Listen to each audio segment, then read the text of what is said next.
James Conner in the backfield on the right side of Big Ben. Motion by the tight end McDonald down the line left to right. And the snap goes high over the head of Big Ben all the way back to the 2 to the 1. And the Browns have it in the end zone. And they dive on the ball and recover it for a touchdown. Carl Joseph's got it in the end zone. A touchdown. Not a bad start. 6-0 Browns. Marquise Pouncey just sailed the ball over the head of Big Ben, who looked at James Conner. They raced back towards inside the 5-yard line. It went into the end zone. B.J. Goodson and Carl Joseph were over there, and Joseph recovers it.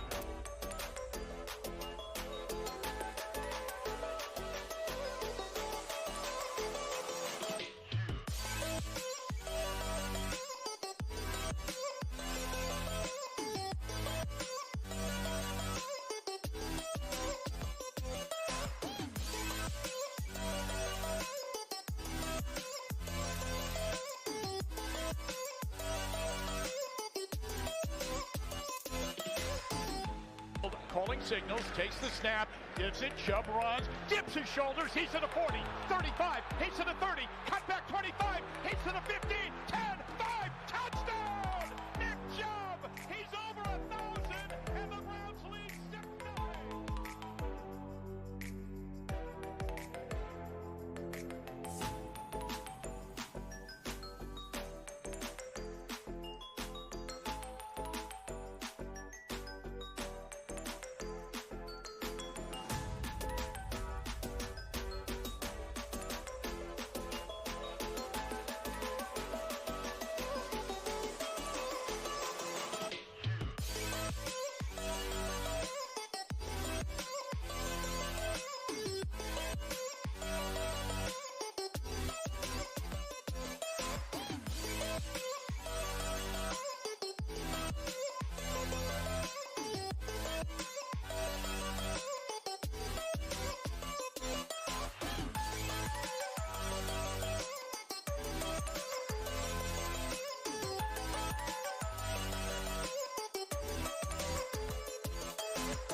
James Conner in the backfield on the right side of Big Ben. Motion by the tight end McDonald down the line left to right. And the snap goes high over the head of Big Ben all the way back to the 2 to the 1. And the Browns have it in the end zone. And they dive on the ball and recover it for a touchdown. Carl Joseph's got it in the end zone. A touchdown. Not a bad start. 6-0 Browns. Marquise Pouncey just sailed the ball over the head of Big Ben, who looked at James Conner. They raced back towards inside the 5-yard line. It went into the end zone. B.J. Goodson and Carl Joseph were over there, and Joseph recovers it.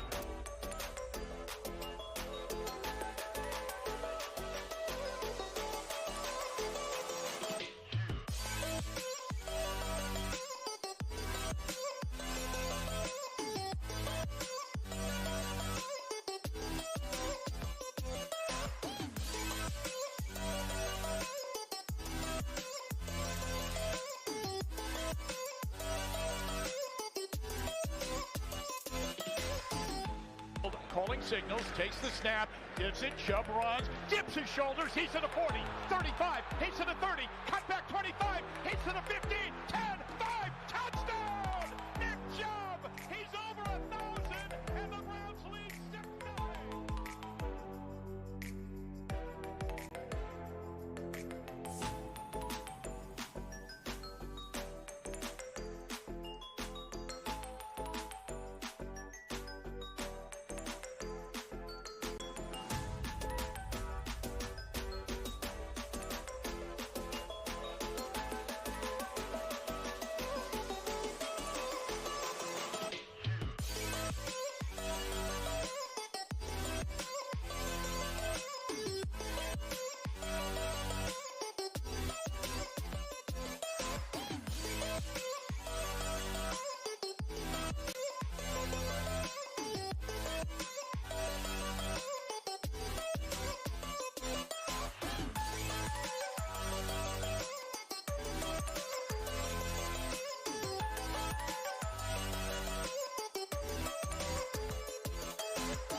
All right, guys, we are live. Yep, we are good to go.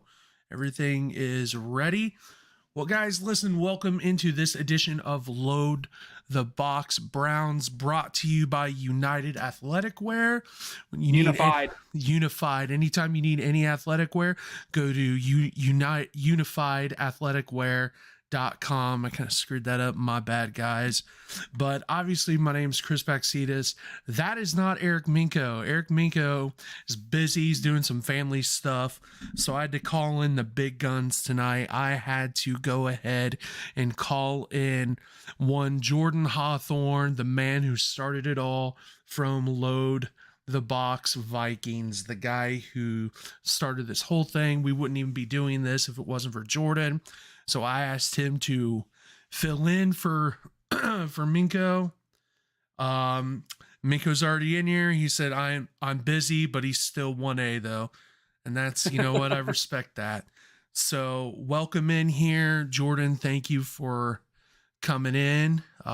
We appreciate that big time. Thank you. Yeah, no, absolutely. I try and tune in as much as I can whenever you guys do this. I mean, I'll be honest, and I think you guys we're all pretty honest about it. Like, I think every member of Load the Box is in the same boat of like, there's not a lot going on, in June, and even in like April happens, and it's the draft, and then June you have like one show talking about the draft and everything, and then I mean, me and Jack, we just took a 5-week break, and we came back last week and kind of recapped. Like, I think there were 2 pieces of news that we really talked about, and then other than that, it was looking ahead to this week with training camp and anything going on. And in honor of Eric Mienko being 1A, I do give you full permission that if he comments something while I'm in the middle of talking or asking a question, just cut me off.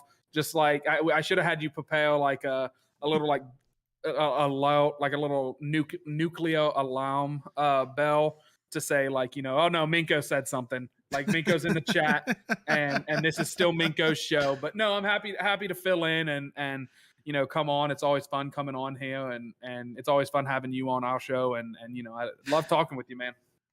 Yeah. So before we get into some training camp talk, we always like to start our shows like this. When I asked Jordan, how has your week been? How are they? It's been good. From a football sense, I mean, from a personal sense, I got some new golf clubs, and I shot the best round of golf of my life this past weekend, and I'm going back to the same course on Saturday with my brother, and we're both going to try and break some personal bests that we've shot this year, and it's been a good summer overall of golf. I guess I'll expand beyond the week, but other than that, from a football sense, I mean, just all of the and I'm sure you've been seeing them from the Browns too. The Vikings social media page is, I mean, it's like heaven on earth right now to me, because it's just interview after interview, and it's guys talking about X's and O's and talking about getting back into it. And Justin Jefferson was asked about a contract today, and he said, "I'm not too fond of money. I'll worry about my contract later." And like every Viking fan just got like the big like how eyes, and you know, we just you know what I mean, like a cartoon character, man. Like, we were just hyped. So I'm just happy that we got, I think, 6 weeks until the NFL season comes back. I think 2 to 3 weeks until the first preseason games happen, and it's always fun. I mean, it's the most basic stuff, but it's always fun to watch. So it's a good time of year, and it hasn't been too hot here in Ohio. You can attest to that too. So Yep. Well, there you go. So for me, everything's been all right. Started a new job last week, so I'm just trying to get in the swing of things of that. Trying to get into my day-to-day. Still haven't figured out the sex of our baby yet. Hopefully soon. Probably going to be another 4 or 5 weeks, give or take. So we'll see. But other than that, business as usual for me. So today, finally, football is back in the great city of Cleveland. Thank God. It's been too damn long. It has been too damn long. I realize it's only day 1 of training camp, But finally, we are here. We are here. We got guys strapping on helmets. Now, we don't have the pads yet. That's when shit gets serious. When you put on the pads, that's when things get really serious. Is there, I don't want to cut off your monologue, but is there any better sound in the world than like those hitting a golf ball, which is personal to me, and then those pads hitting for like the first time, and like just that crunch of plastic hitting plastic, man. Oh, it is God. It is music to my ears hearing that. It's especially music to my ears when it's Nick Chubb running over somebody. So, you know, I just wanted to say that because Nick Chubb's the best running back in the NFL. Anyway, so today there wasn't. I mean, it is only day one. We have to keep that in mind. There wasn't a whole lot going on today. It was glorified walkthroughs, if you will.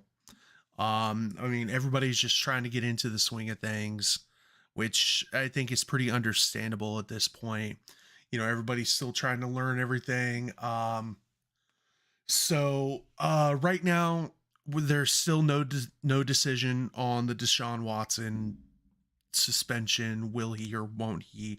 If he is, how long is it going to be? Nobody knows at this point.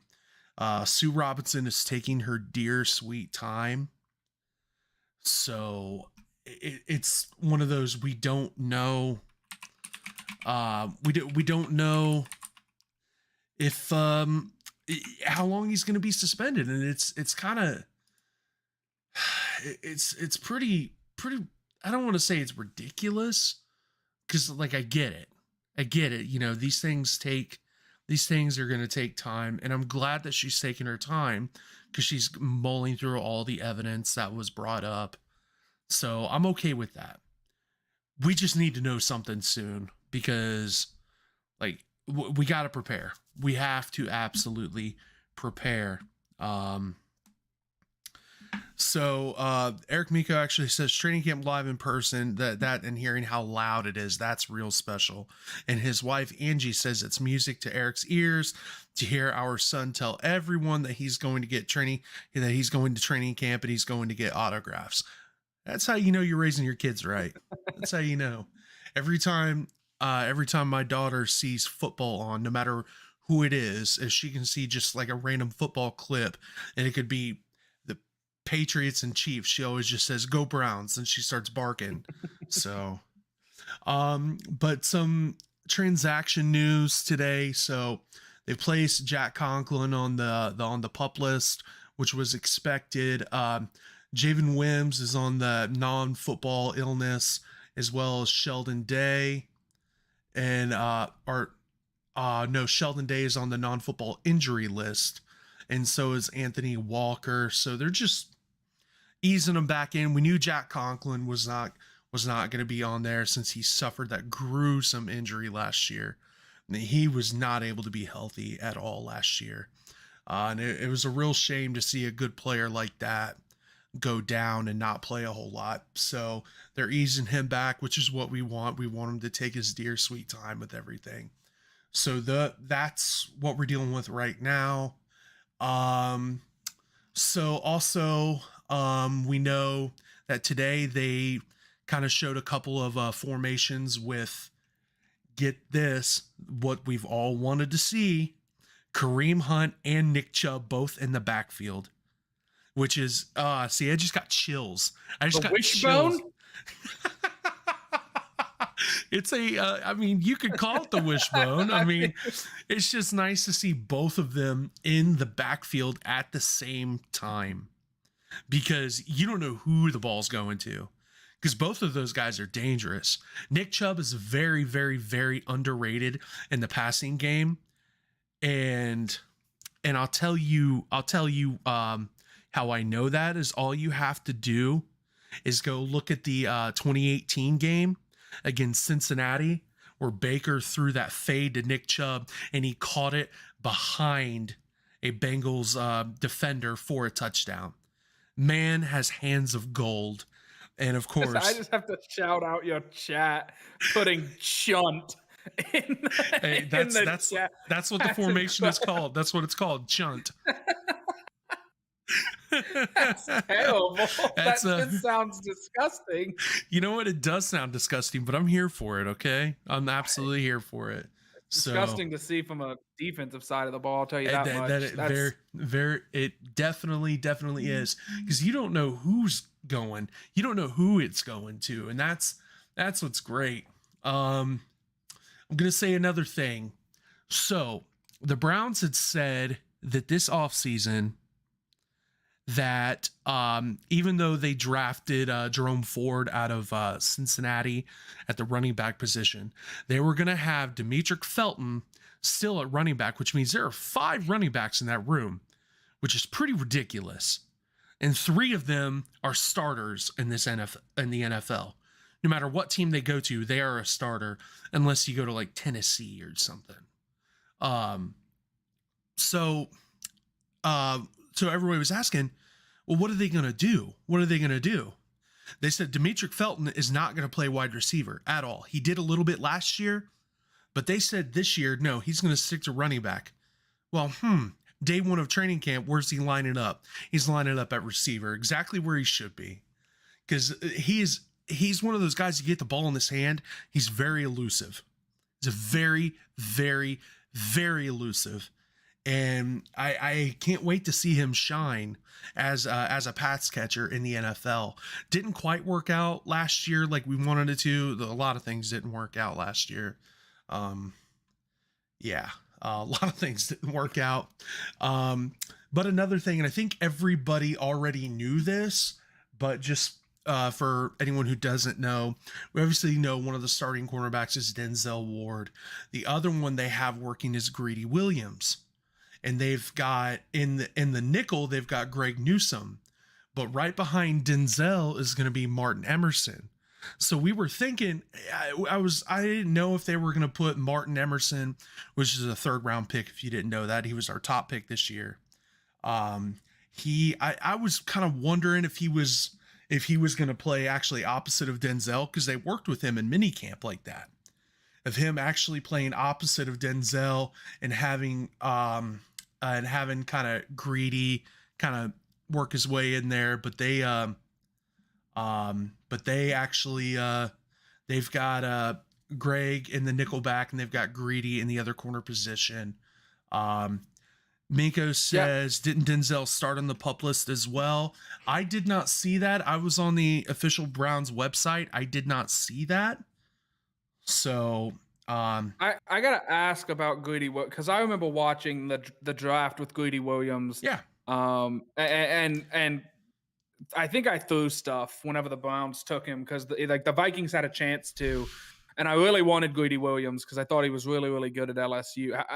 Has it just been like injuries that have kept me from hearing his name, or has he not been what I thought he had the potential to be in Cleveland? Like when he is healthy, I mean, how's he looked? Because I mean, I'll be honest, I try and watch the Browns when I can, and they're on a lot because I'm in Ohio, but typically they're the 1 o'clock time slot right next to the Vikings, so I'm kind of tied up at the time. So what's your opinion on him? I see Mienko saying if he's healthy, he's very good.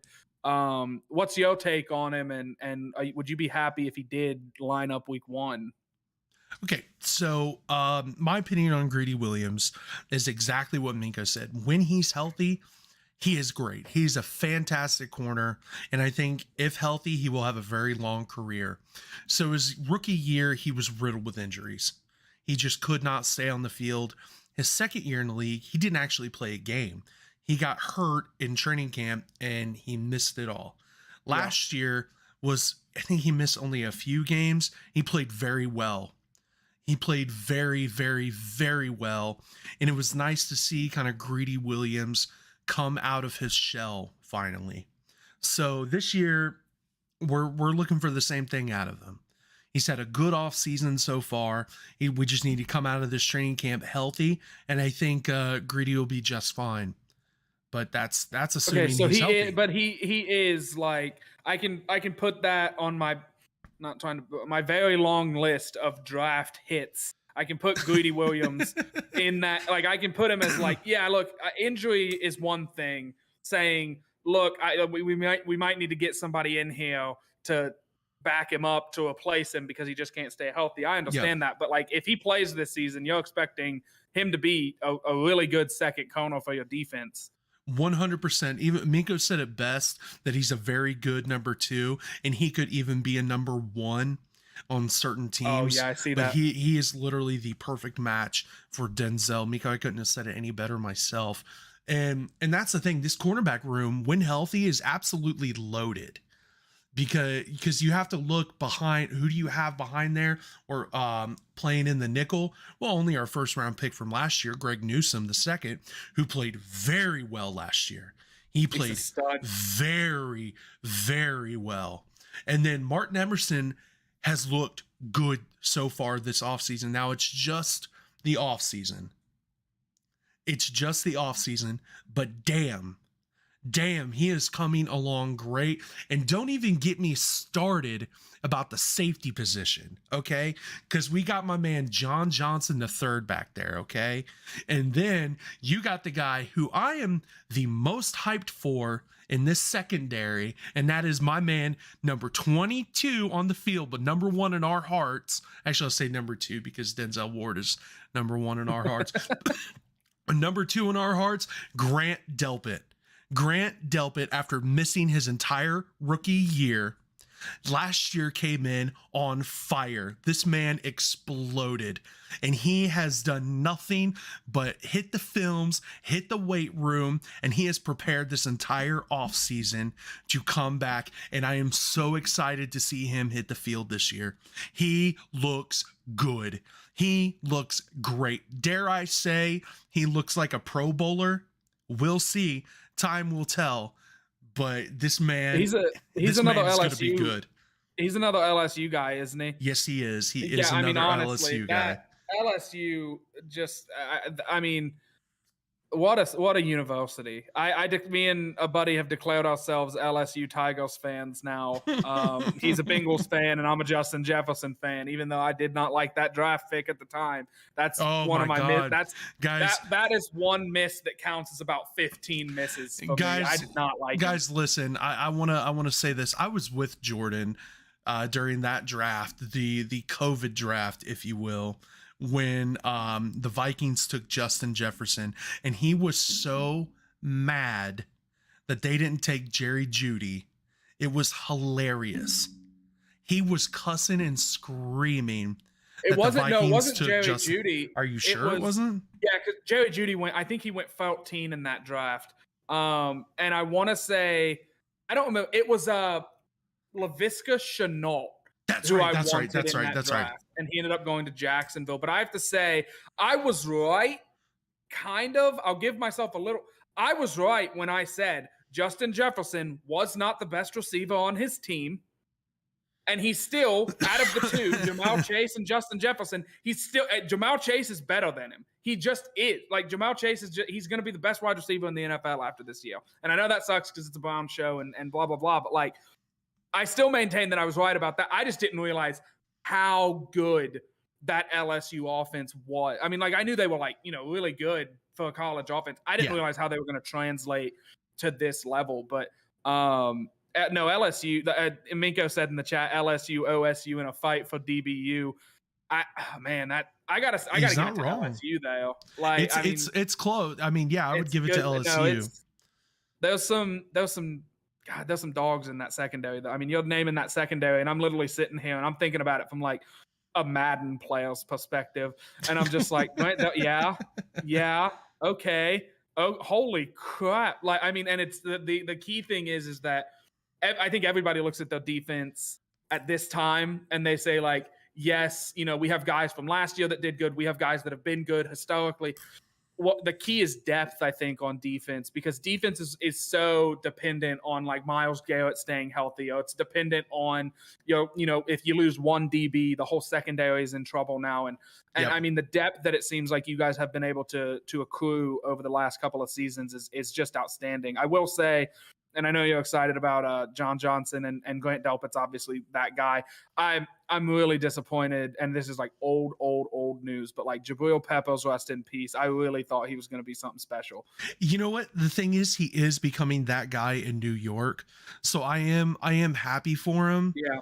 And I wish we still kind of had him back. Part of me is, but I do like who we have. I like John Johnson quite a bit. No, that's a great safety duo. I mean, you can't. No, you it can't is. argue that safety duo. Like, Yep. And me being a Michigan fan, I was very happy about the Jabril Peppers pick. But yeah. it is what it is. Another guy that I haven't mentioned is a guy who's going to be kind of playing. Oh my God, hang on. Mienko said that Jabril Peppers is still 40 yards off the ball in in Triple G's defense. Ooh. Yeah. I was gonna say, you guys just coached him. You just didn't use it. Like, No. you drafted this linebacker safe. This, like, I think they call them safe backers now. Like, people are starting to make like this hybrid term up. Yep. And yeah, JOK. I think JOK is a really good example. He should have been used as Joker is now. Like, yep.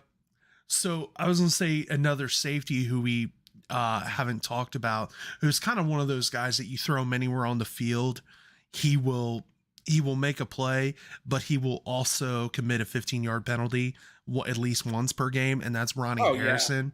Ronnie Harrison, he played at Alabama, if you didn't know. He's a good safety. He's not a great safety. He's a good safety. They re-signed him to a 1-year deal this year, which I was actually very happy about. I think he is a good leader on this defense. He's just going to be there to commit a 15-yard penalty. Well, yeah, I mean, better him than Andrew Sendejo. I mean, somebody's got to do it. Andrew Sendejo was good at getting burned. Yeah, buddy, trust me, I watched it. I will say he was really good against the Saints because Drew Brees couldn't throw the ball that foul in his later years. So, like, he was really good against the Saints, but everybody else, he was terrible. Yeah.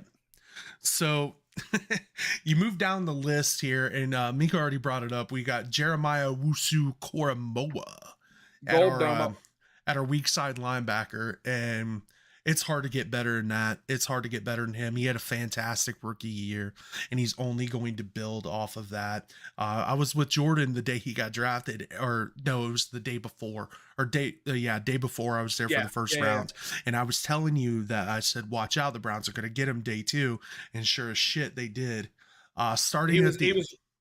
He was really high on mine and Jack's whenever we were doing our draft prep and stuff. And I feel like we did a really good job with draft prep last season, like in terms of like knowing who was going to, like, we hit a lot last year. And JOK was one of those guys. We were both like, Eric Kendricks is getting up there. He's still really good, but like JOK comes in, you put him at weak side, he might be able to move into the middle position. Like, he's just, he had stud written all over him. That's something the Browns have been really good at lately. It seems like is seeing these guys that are clearly studs and getting them in the second or third round, and they get first round talent on day 2. And if you're doing that, you're going to be, you're going to be disappointed with 8-win seasons instead of, 1-win seasons. And I think that's the direction you guys are in. Yep. So also starting at the middle linebacker spot, or Mike linebacker spot, if you will. Right now, Anthony Walker Jr. is set up to be the starter, but we both know, or I think maybe not you, Jordan, but Mienko and I both know that the guy who should replace him is Jacob Phillips. Now, Jacob Phillips was hurt a lot last year, but he came back towards the end of the year, played well. Hopefully he's going to be there to take Anthony Walker's spot, because when Jacob Phillips plays, he's good. It's just a matter of getting him healthy. And even Anthony Walker has had his share of injury issues. He was injured quite a bit last year, but they re-signed him again to another 1-year deal. So we're excited about him coming back. We got Taki backing up JOK. And then I will go into the D line right now. So the starters right now, we have Taven Bryant and Jordan Elliott. If I'm going to complain about this defense, it is going to be the defensive line. That has a lot of question marks. And we need to answer them soon. Now, there are rumors that the Browns are going to try and sign Ndamukong Suh. Thank you. I got you. Everybody's doing what to sign him. Yeah, right and I know now. the Vikings have been in play for him as well. It's just a matter of who and when or where. We'll see the interior. Thank you, Mienko. That's what I meant to say. The interior defensive line. That is a huge question for us right now. Guys got to step up this year. I'm looking for a guy named Tommy Togiai to step up because he didn't do a damn thing last year. He really didn't see the field. I realized he was a rookie last year, but this year, man, this is the time to step up. We need him to do it. Now, with that being said,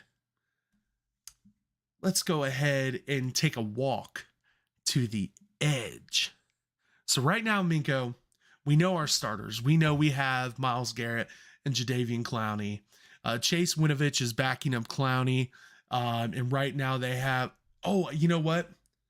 That's right. I read that wrong. I thought Perrion Winfrey was set on the edge. I forgot. No, he's playing interior. Jordan, I want you to remember that name, Perrion Winfrey. Dude is a dog. He is a dog. When he was drafted by this team, he was barking at the reporters who were interviewing him.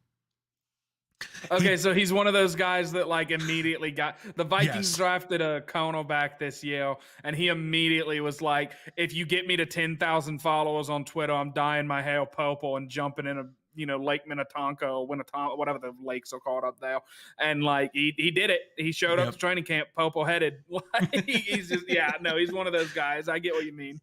He was walking around his house holding his phone as reporters were interviewing him. And he goes, I'm a dog. Just doing that. I remember that. I remember this. He has quickly won the fans over. Now we just need, like, if we get 80% of his mouth converted to playing the game, then we'll be in good shape.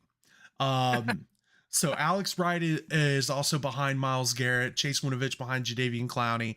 Mienko actually did bring up at the fact that that Winovich is really good against the pass, but his run defense is rough. That is true.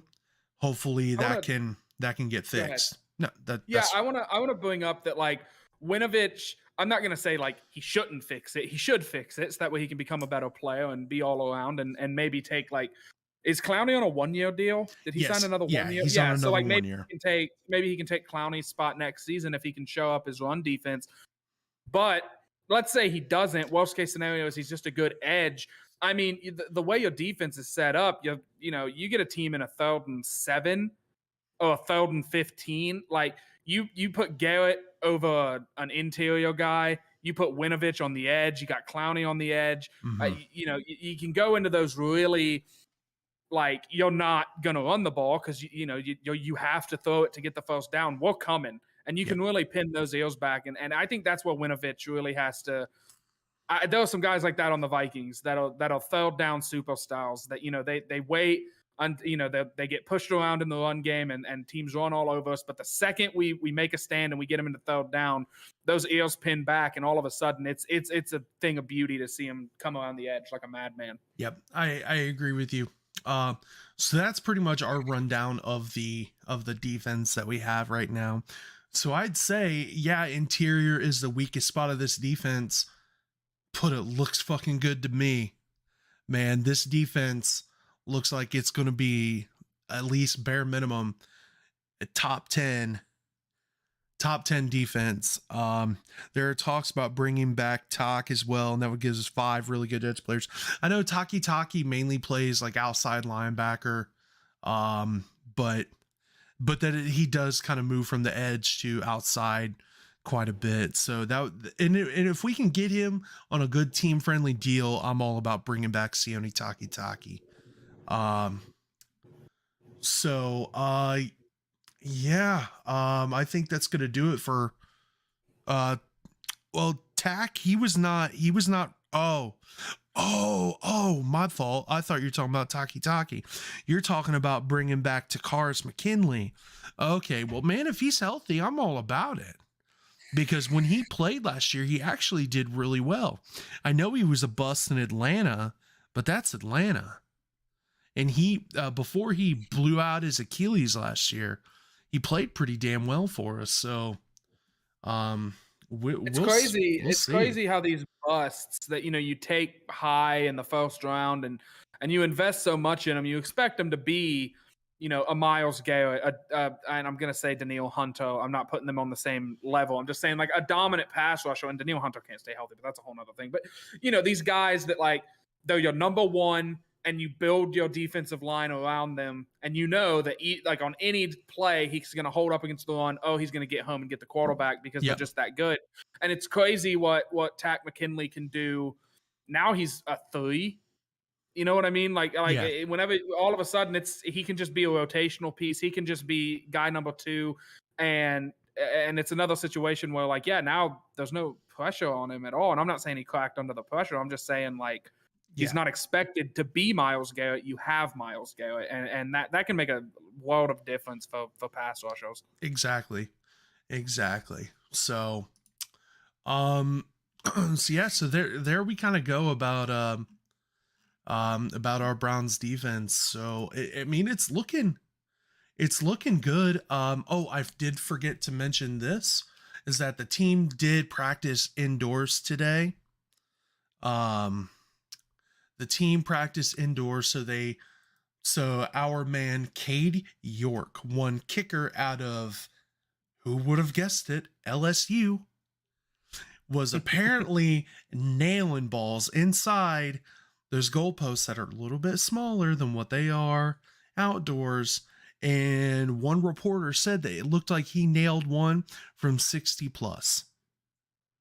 Now, this team has lacked a kicker since my man, God rest his soul, even though he's not dead, we just miss him that much, Phil Dawson. We missed Phil Dawson so much. He was the guy. He was the boot, the leg, if you will. We haven't been that excited about a kicker since Lou the Toe Groza. Okay? Phil Dawson, and by the way, if you don't know who Lou Groza is, the man also played offensive line. So it tells you what kind of league it was when Lou Groza was playing football. Why don't players get cool nicknames like that? Like Joe Burrow, they're like, oh yeah, we'll call him like Icy Joe or something. Like Lou, start naming your sons Lou, because that's an underrated name, and 2, like Lou the Toe. Like that's a pretty badass nickname for a kicker anyway, and also to play. I mean, what was this, like the 50s that he was playing? We're maybe a little bit before that. I gotta ask you, and I don't want to like derail this into a snowball of chaos. Good. You're good. Let's do it. What would, and I know you're in the same division. Let's say you're the Vikings general manager. What would you give up for Justin Tucker? What draft capital would you give up for Justin? I would give up a first round pick in 2023 for Justin Tucker right now. If the Browns, without a doubt. If the Browns had a first round pick, probably. That's okay. That's fair. But like you would give up. If you were not even the Browns, but like if you were another NFL team that didn't have one of like the 2, maybe 3 kickers, I would say that like Justin Tucker, maybe Cincinnati, and who else? Kansas City. Butker's pretty good, but he's not. I mean, he's pretty good. I would say like if you're not one of those 3 teams, I would give up a first round pick to get Justin Tucker like tomorrow. He's that valuable. Yes, I agree, and that's the thing. Kickers is maybe that position that nobody really thinks about until the game is on the line. Everyone wants to make fun of kickers until they're needed, and I think Evan McPherson proved that it is a very, very, very valuable position in this league. So the fact that that's why the Browns spent a 4th round pick on Cade York this year. Yeah, no. Because we've been plagued by kicker issues since when did Phil Dawson leave? I want to say 2011 was his last year, maybe? Something like that. We've been plagued by kicker issues since him. It's about time. I was very annoyed. The Vikings in that 2017 season, the miracle season, We had a kicko who, and this is not very like Ooh, PC content, but I know I'm gonna say exactly what you're about to talk about. we had Kai Felbath, who I called him Kai Felskin, and he just in that he missed extra points, and it was like, okay, that's annoying. But in that Saints game, he made 2 field goals to put us up with under 5 minutes to go in the fourth quarter before Case Keenum threw the miracle pass or whatever. And then they let him go and they replaced him, and I was like, what are you doing? Like, how do you have a guy who made the kicks in the biggest moments? What do you do? I mean, it's such a Mienko's saying in the chat a 2 or a 3, but that's pushing it. How long does Tucker have left? Seabass kicked until he was 50. Okay, I mean that guy was ready to die on the field, and his hamstrings just went out. Like I think Tucker. How old is Tucker? He's like 35, probably. I mean, he's up there in age, I guess. I think he's in his mid-30s, but for a kicker, that's like being a 30-year-old quarterback. It's like, yeah, he's probably got 5 to 10 years left. Like, I'm not saying he's going to make 60, okay, 60 he's 32, so that you make it. Oh my god. Yeah. Like, I would give up a first and a 6. He's playing a good another 8 years in this league. Oh, absolutely. If he wants to. And that's the thing. I mean, I guess you could get into that, but like if he wants to play football, yeah, he can play for another 8 years. And yeah, eventually the leg's going to go get shorter, but he's proven he can kick in the biggest moments, and he's got ice in his veins. And and that's just amazing to me. Kickers like Vinatieri has more points than Tom Brady. Tom Brady's the undisputed GOAT, but Vinatieri has more points than him because kickers score the most points. Yep, they do. Lou Groza is the Browns' leading scorer, all-time leading scorer. So there you go. There you go. So hopefully Cade York can be that dude for the Browns. I mean, he's looking good so far, but everybody knows that when the pads come on, it's a different story. When the pads come on and those lights turn on that stadium and the crowd is going, and everybody here knows how the winds of Lake Erie can really shift a football when it's in the air. Everybody knows that. So we will see what happens, but hopefully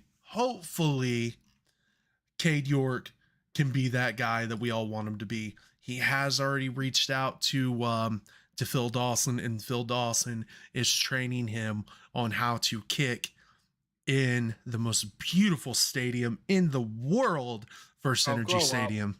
Grow up. No.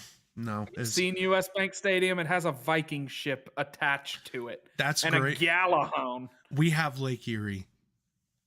I would argue that is not a good thing. I've never seen the Great Lakes. I'll be honest with you. Man, I tell you what. I assume the Great Lakes look the same as like, what is that the Miami River that runs through Middletown? It's the Little Miami River. That's what I meant. Yeah, like I assume everything just looks like that, where it's like very dark brown and it looks like mud.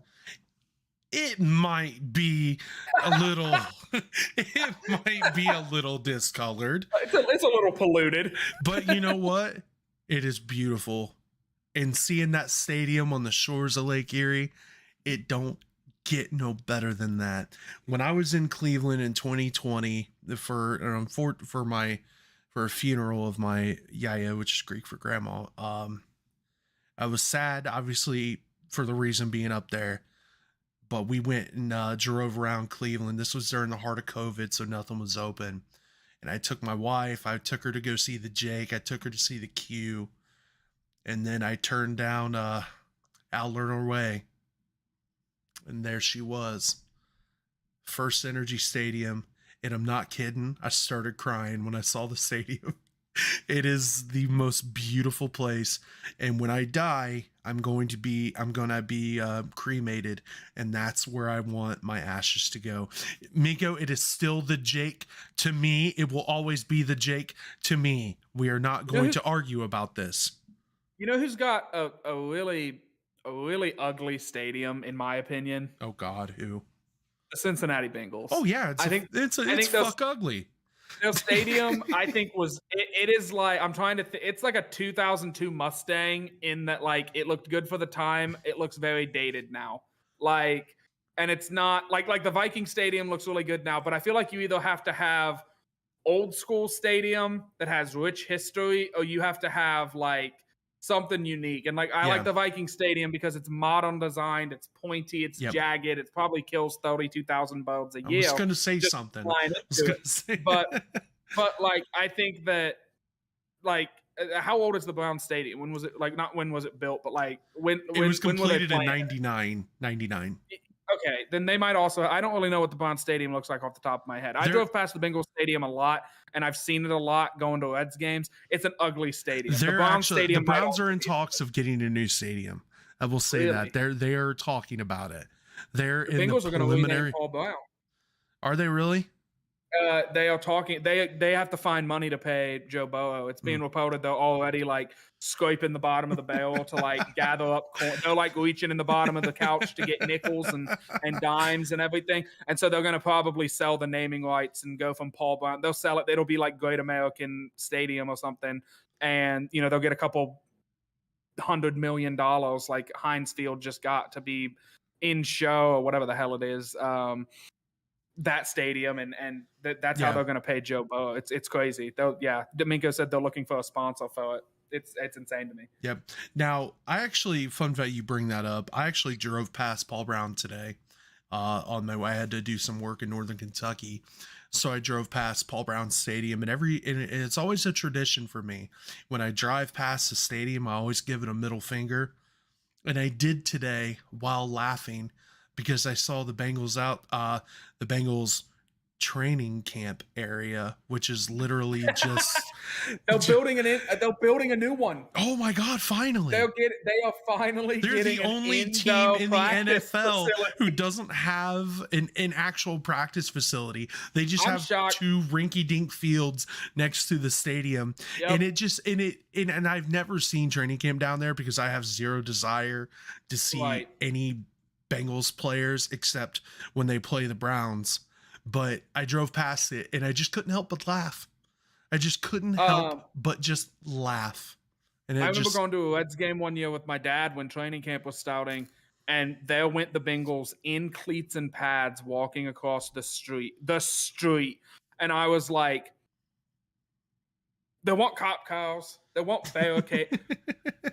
Pedestrian crosswalk, wait for the light to change and go. Like you could hear the cleats click, click, clicking on the concrete. It is asinine to me that it's like that. Also, the Packers, this is the last thing, and then we can get back to the Browns instead of NFL stadiums. The Packers riding the little, can I use the F word on this show? Yeah, go ahead. The Packers riding the little fucking clown bicycles to their practice facility thinking they look cool is the dumbest shit I have ever seen and will ever see. It is the stupidest tradition in the NFL. God, it's so stupid. Like, could you imagine being like, oh yeah, it's our tradition. We ride bikes 2 minutes down the road to our practice facility. You're an NFL franchise, and you wonder why you can't sign a wide receiver and you have to keep drafting them. Like, they don't even draft them in the first round. No, they don't. They don't. I don't know if you play any fantasy or if anybody that watches your show plays any fantasy. I'm high on Amari Rogers. He came out of Clemson last year. He's a little short, quick, shifty guy.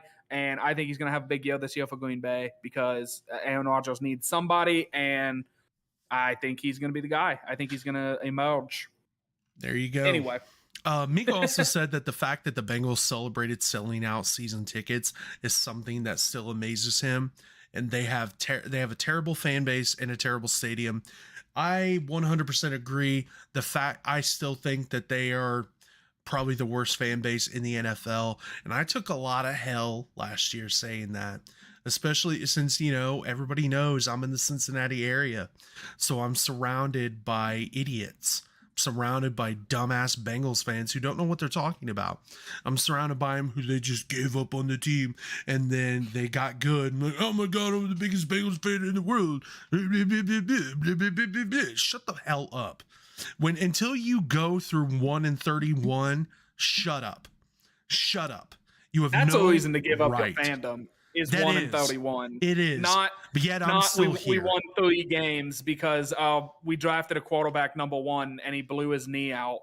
So not going to follow the team. That's I will disagree with you. It's the Chargers, and it's not close.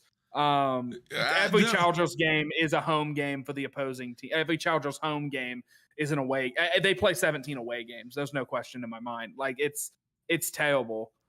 Yeah. Mienko says that you're the runner-up for the Super Bowl and you just now sold out season tickets.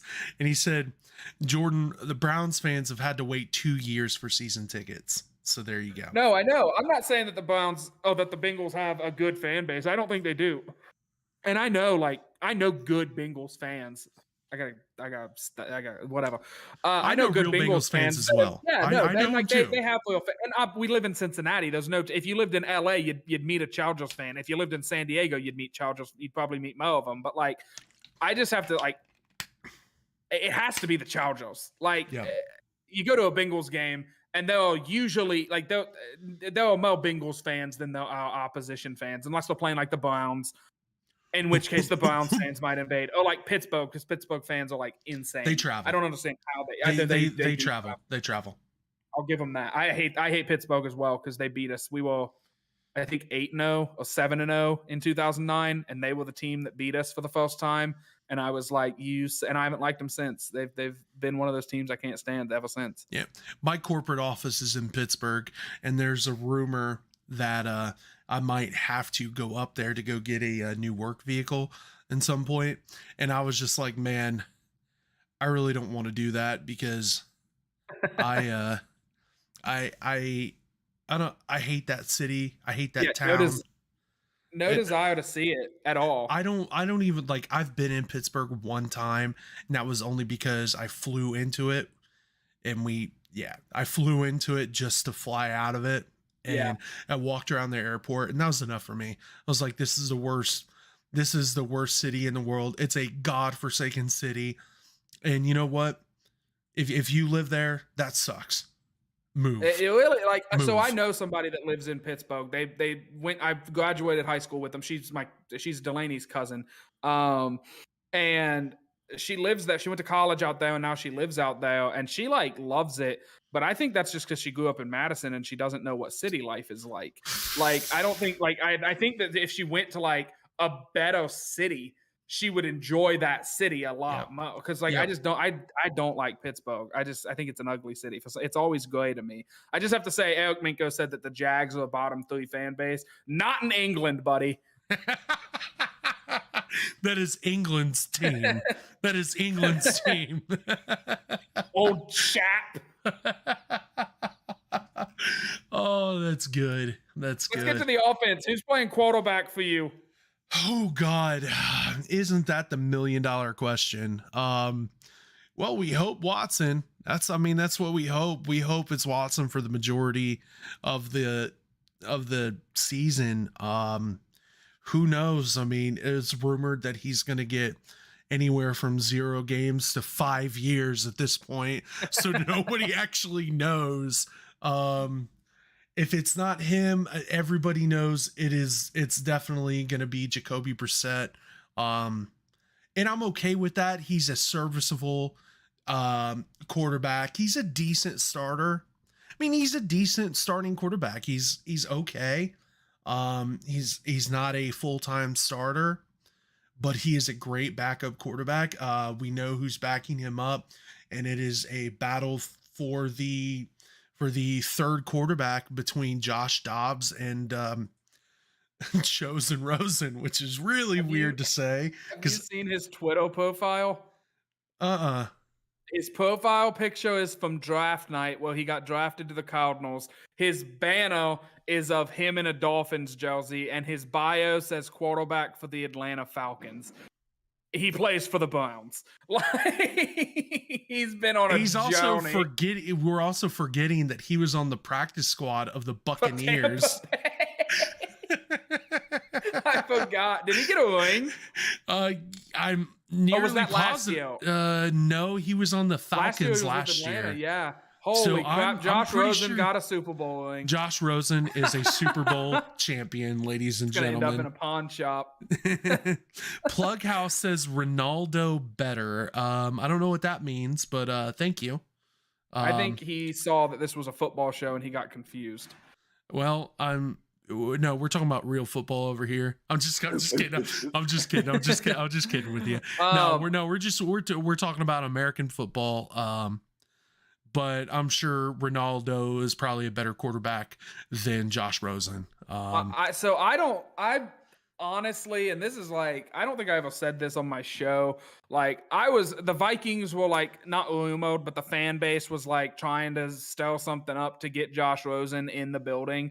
And I was like, we had like Sean Mannion as our backup, and he's still on the team. Like, it's him or Kellen Mond this season for QB2. That's a name.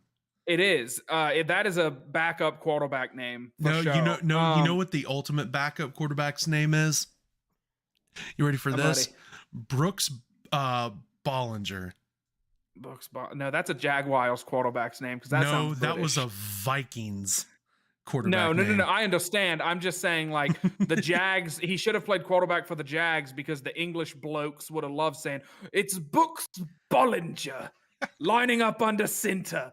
But anyway, as I do my grade A English accent, I gotta ask you this. If let's assume, I don't want to speculate, and I don't want to get into like the Deshaun Watson like speculation. Yeah, I think a full season is off the table at this point. I truly do too. Because I just think, especially with the NFLP, anything that he gets, I think that it will get lowered, because the NFLPA is going to fight against it, and they're going to fight against it hard, because there was some. They have an argument. No, they do have an argument. They have an argument. It's off the air that the owners that have sexually harassed women or done similar things to degrade women, they didn't get any punishment doled upon them. So to punish Deshaun Watson anything, when the CBA clearly states in the first line that owners are held to a higher standard than the players are, I just think that it's not going to play well, whatever he gets. I think that they will start. I think that it's going to. I agree with what Mienko said. I think it starts at 8 and it comes down to 6. So Jacoby Brissett is playing 6 games for you, and I don't have the Browns schedule in front of me. What do you think? Yeah, what do you think the Browns go in those 6 games? Because I don't think this is a Sean Mannion stepping in for the Vikings last season and we immediately lost by 35 to Green Bay. I think Jacoby Brissett is good enough, especially with the defense you have, the running backs you have, the team, honestly, that you guys have. I think he could go 500. Maybe he could go above 500 by a game. Like I don't think that's out of the question. I kind of want to pull up the Browns schedule too, just so that way I have it. But what in your opinion, as a Browns fan who you understand things a little bit better about the team, what are you thinking for 6 games? Let's say it's 6 games. If it's 6 games, then I think they might honestly. I don't see. I see. I'm trying to look at this. So 6 game, 1, 2, 3, 4, 5, 6. I see maybe 1 loss, 2 losses. I'll say 2 losses, and that's against the Chargers and the Pats. I don't see the Browns losing week 1 against the Panthers. I don't see it happening. Buddy, Christian McCaffrey is good for about 2 to 3 weeks. And like that sounds like a joke, but it's really not. He's going to be healthy for the start of the season. I mean, that maybe it's a different offense.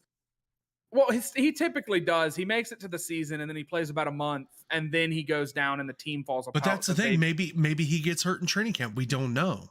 But if we're assuming that he's healthy, I mean, that game will be a good game, I will say. For sure. I think Baker Mayfield's starting, and he is going to give us shades of Oklahoma versus Kansas. And if you know what he did against Kansas. And it's the reason, as soon as I saw that, I said he should go number 1 in the draft. Yeah. And that was a hot take. And I also, and Mienko, I see what you're saying. He said, did you see what Ange said earlier in the chat? Baker's super bitter. So I'm looking at her comment. I meant to say something earlier, but I forgot. Said that she says, Baker hurt my heart. Fan went to training camp, Panthers training camp with a Browns jersey that had Baker's name on it. And Baker told the guy, get that thing out of here. Like, Yeah, I'm sure like, he was kidding. I'm sure he was kidding. I'd like to think that, but dude, don't say that. Just shut There's up. there's no way he actually was saying like, I'm I mean, sure.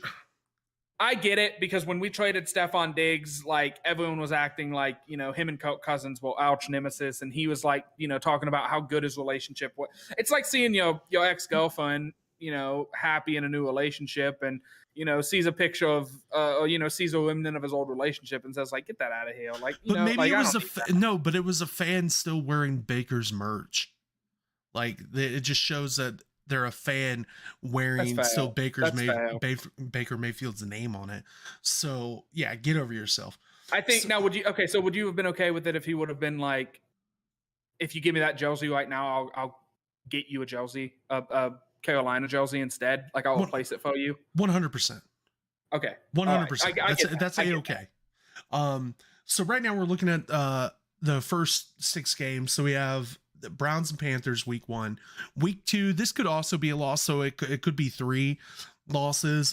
Who knows what this Jets team is going to look like. The Jets are probably one of the most improved teams this year on paper, especially the fact that their quarterback is slaying Cougars like it's nothing. So, real quick, we just got to give a round of applause to the man who was actually on Load the Box. Jack got to interview Zach Wilson the day Jordan got married. Maybe that was my rehearsal dinner, and my wife at the time, fiance, she said, if you want to go sit in your car and interview Zach Wilson, because we were talking before the show, I watched Zach Wilson in week 1 against, I think, Tulsa, just annihilate them. And I was like, I want him. And I said, kind of bragging here, I said about Joe Burrow in like week 2, I want him. He's good.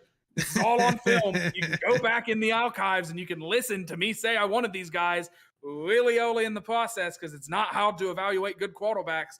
But like, Zach Wilson has never killed a mountain lion with his bare hands, but he has choked a few Cougars, and that's what really matters. That's what really matters. And I mean, he is just, oh my God. Oh man. And I think that is the quote of the night, ladies and gentlemen. I actually like where this Jets team get is going. better than that. Mienko called him Zach Stifler Wilson, although yeah, I'm trying to still recover from that. Yeah, I don't know what to say about that, man. That's a he needs to capitalize on this. He can sell some really good like Pat McAfee made a show for Aaron Rodgers a few years ago, because Aaron Rodgers in training camp hit a suck it to his defense. Mm-hmm. And he made a show that said dropping dimes and suck it signs. And like, there's a catchy slogan out there somewhere that's like, throwing bombs and banging moms or something. Like there's something to be done there. Yeah. And I think he needs to capitalize. But 100%. I think this Jets team is going to be risky. But I do think that you start off. I look at your schedule, and I'm going to be real. If it's 6 games, I think you go. You might go 5-1. I don't know how I feel about the Pats. Okay, so the 3 teams that scare me are the Jets. I think the Jets are. It's going to be one of those sneaky good games. The Chargers, because I do think that is a good Chargers team. Oh, yeah. They're not great, but they're good, and their quarterback, I think, is very, very, very good. If you had Deshaun, that would be like game of the week. Here we go, strap in, folks. This is going to be a knockdown, drag out. But with Jacoby Brissett, I just think you lack the firepower you're going to need. And I agree with you. That's why I think if the Browns are going to drop one, it's definitely going to be against the Chargers. And I'm always going to be a little iffy against the Bill Belichick coach team. So again, I don't know how good the Pats are going to be this year, but I'd say if they're going to lose, I think best case scenario, they win. 3-3 is very doable. Best case scenario, they win. They go 5-1. And honestly, I look at this, and because you have Jacoby Brissett in, I think the Falcons is one of those games that, like, if you lose it, it's a big deal. It Like, is it's a very big big deal. That Falcons deal. team is not a good team this No, year. they're not. I will say, even though Pittsburgh, I don't think much of Pittsburgh this year. Their defense will be good, but their offense is going to be very limited. Yep. They lost Juju Smith-Schuster. They lost Big Ben, and I know he hasn't been like great, but he still had the wherewithal and the knowledge of Yep. a Super Bowl winning quarterback. But it's an interdivision game. I've seen awful Lions teams beat the Vikings. I've seen terrible Vikings teams beat the Packers. Like, it's in the division. You never know. I always have to chalk up division games as 3-3 and just hope that we can go 500 in it. That's the first thing that jumped out at me about this schedule, though, that's so important. 2 of your 6 games are out of conference, and only 1 of them is in the division. So if it is 6 games, holy cow, the Browns dodged a bullet, and all of a sudden, all the flack they caught for trading all that and giving Deshaun all that money doesn't matter. You're getting Deshaun for 5 division games, and the rest, you know what I mean? Like, and games that really matter, because out of conference games matter, but when it comes down to tiebreaker time, they don't. They just don't. And here's the thing. I'm really hoping for 6 because we need him back for Monday Night Football. October 31st, Halloween night in Cleveland against the AFC champions Cincinnati Bengals, which leaves a very bad taste in my mouth saying that. They've never beat the Browns. Oh, Joe Burrow's never beat the Browns. I was about to say, what? The Bengals, the Bengals have obviously beat the Browns. Joe Burrow has never beat the Browns. Bengals fans don't like it when I say that, but it's hard truth. It's the truth. It's cold hard truth. And when Joe Burrow played against them last year, Denzel Ward had a field day. So it just they got the last laugh. I'll defend the Bengals. No, they did. But man, yeah. I'll take 6 games. He'll come back against if he gets 6 games, he's gonna come back against the Ravens, which will be a good game. So I think that would be, and I know the NFL doesn't care about their TV ratings whenever or at least they say they don't care about their TV ratings. But they do. Whenever they're dealing with suspensions and things of that nature. 6 games. Do you want him to come back against the Ravens, or do you want him to come back against the Dolphins? Like, honestly, if he gets over 5, if it's like 6 games, he comes back against the Ravens. If it's 7, he comes back against the Bengals. If it's 8, it's the Dolphins, who I think are going to be pretty good this year. And if it's 9, it's the Bills, and then the Bucks. Like, I mean, that's a slate of games that I think every one of those has prime time, like, heavyweight bout with all of them, and that's a tough stretch of the schedule. And I don't want to do a schedule breakdown. That's not what I was trying to do. But I get it. That's just, I didn't realize how that's going to be the November is going to be a fun month of football for people that watch the Browns but aren't Browns fans, maybe. I agree with you. So, well, Jordan, I think that's probably going to do it for Load the Brox Browns today. We've had a really good discussion. I want to thank you for coming in here and filling in for host 1A. Appreciate it. I know we've probably kept you up past your bedtime, but you'll be all right.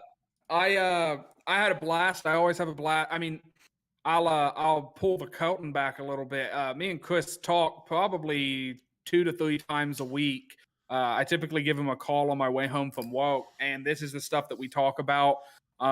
It usually is a little back and forth. Sometimes it'll be about the Vikings. Sometimes it's the Browns. I think it was yesterday I called and we talked about the Kyler Murray contract and the stipulation in there and all that stuff. I mean, it's just fun talking football with an old friend and everything. And that's always a good time. I feel bad. I feel like we kind of went off and got away from really being able to go through the offense. Amari Cooper, I don't think super duper highly of him. But I do think he's a good wide receiver, and I think that he's going to be he's a big addition for that offense. It sucks you guys lost Jarvis Landry this offseason, and then he went to the Saints. But, I mean, it happens. He wasn't this elite talent. He was more of a locker room leader, at least from my perspective. That's what I saw. The talent, he's losing it. He's losing. Yeah, for sure. But I mean, he'll always have that, that speech he gave on Hard Knocks about turning things around and all of that. So I think the Browns will set up for a really fun season. I if I had to guess, I would say Friday is when we're gonna find out about the Deshaun suspension. Because the NFL typically drops news like that on Fridays. That way the weekend happens and something else can happen over the weekend that then gets more media coverage. And they're going to try and kind of not get the spotlight on it, Wednesday, Thursday, Friday, 3 days of coverage. They want it to be like Monday and then they move on. So we'll see what happens. But no, it's always a blast hopping on here, and it's going to be fun to watch the Browns this year. I think they're going to the postseason personally. Man, I hope you're right. I really do. I hope you're right, because we need it. We need it bad. This city deserves a winner. But again, thank you for coming on. Mienko, I know you were busy, but you've been in here the entire night, so I appreciate that big time. Thank you as usual. Even when you're not actually helping me host the show, you're still in here making things happen and helping provide content for everybody. So thank you. I hope I did Mienko proud. I think, you know what? I think your Zach Wilson quote just you really nailed it there. So I think that it worked out. I think it worked out. So like I said, this has been Load the Box Browns, brought to you by Unified Athletic Wear. Go to unifiedathleticwear.com for all your athletic wear needs. They've got everything from football stuff, baseball, bowling, any kind of sport. They can make it happen for you. Also, I just have to throw this out there. Yeah. They have sunglasses that are like I don't have a pair yet because they sell out so quickly.